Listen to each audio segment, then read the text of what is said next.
Our next guest was the frontman of one of Ireland's biggest bands for many years, The Blades. Paul recently released Crooked Town, his first album in 15 years, to huge critical acclaim, and played a stormer of a gig at the Olympia just before Christmas. Now, there's another gig coming up this Friday night in Vicar Street in Dublin, and he joins us now in studio. But before we chat to him, here's a quick reminder of Paul Cleary with The Blades.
Great stuff. That was 1980, 81? I think so, yeah.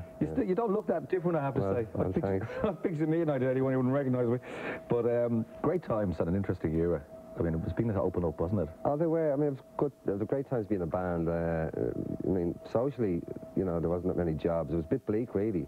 But in terms of being a musician, the Sex Pistols and all that type of, them type of bands opened it up for the likes of me, and I'd known real musical training, so remembering before that there was a lot of the progressive rock bands, Emerson, Lake and Palmer and so on, and I think, usually their daddies bought them lots of instruments. Right, when punk came in, it was the time to sort of blow all that away, I thought. It leveled the playing field. Yeah. Plus also, I mean, prior to that, of course, you really only had magazines like Spotlight over in this country. Then you had Band the Hot Press ads started to appear around town. People were going, oh, what's that? Hey, it's anarchic, it's a new magazine, and it's going to be rock. You had the Pirates there fanning, if you like them. Yeah. Pat James, to a lesser degree, on Radio Dublin. No, they were all pioneers, but also we had the NME, which is our Bible, and Sounds at the time, and those type of music magazines from England. I'm not sure how well they're selling now.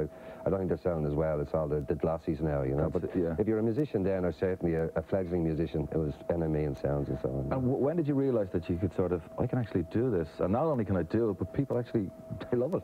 Well, I suppose, really, when we started to play in the Magnet Bar around 1977, 78, I mean, I remember my first gig there was, I think, 7 or 8 people.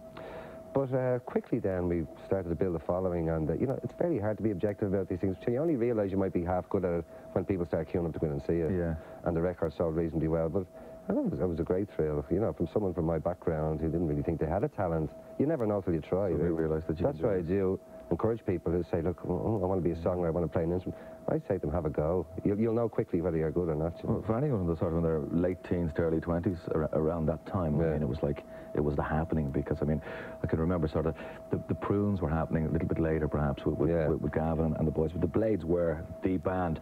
This was the next thing going to happen. Sure, there was... You're probably fed up with people saying that he was stage. No, I don't mind, because there's a lot of people who, would be too young to be involved in that era, really. I mean, there were the Blades, U2, a band called The Atrics, and DC9 were the 4 main bands.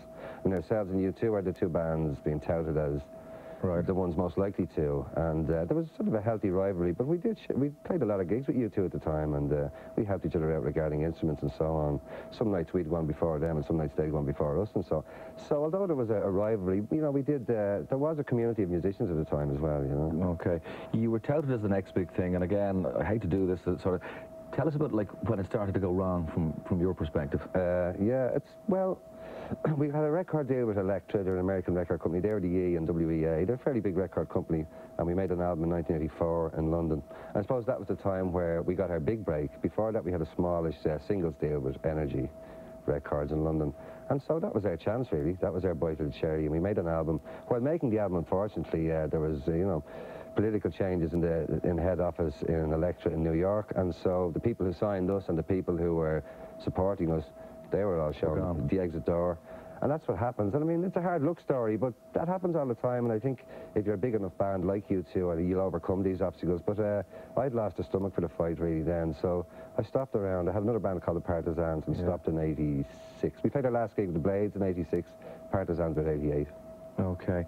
And from there, then you decided, I've enough of this, I'm getting out of this business. Yeah. Well, out of the mainstream end of it, if you like. Sure, yeah, And you devoted your career then to, I think you were doing a lot of quizzes and stuff. I did some television work, but in terms of musician, I played in a couple of pub bands. Right. It was a different experience. It's a parallel universe. It's much easier.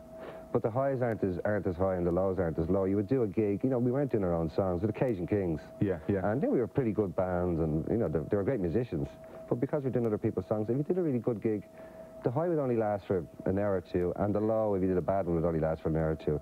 Whereas now, the gig I'm going to do in Vicar Street this Friday, and even the Olympia in December, it went really well. I was buzzing for 3 or 4 days after, because I was a bit nervous and apprehensive beforehand, because I hadn't played seriously for such a long time. Your heart and soul now is back in it. It's on the line, yeah. There was a lot of talk, particularly like at the end of the 80s into the 90s, of you were going to come back, and you were quite firm in sort of saying, it's over. Sure. I've done my time in this business, and that's it. Yeah. So